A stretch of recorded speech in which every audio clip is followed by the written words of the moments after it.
Sparky Sparks here.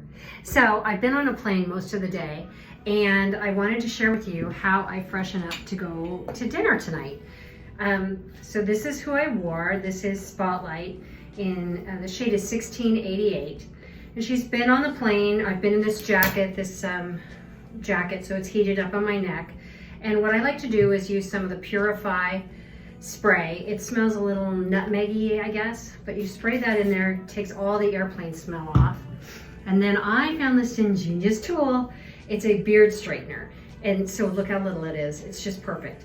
And I'm just gonna run this over some of the frizzy ends and she's just gonna look amazing. And I've taken time to use smooth back here on the nape of the neck because this is where it gets really tangly. And then if you can run either a hot comb or now a beard straightener, it can look just super great and on point.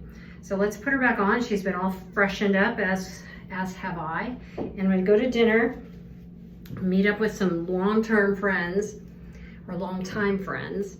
So let's get her put where she needs to be and use a little bit of a comb. And I mean, can you believe this? Traveling all day and look at how great she looks. So I'm just gonna put another part in her here. She's still a little tangly. She smells great. Okay, there we go. So there we go. Perfect, I'm ready for the evening. Hope that's helpful. Try a beard straightener. Super easy to travel with. Have a great night.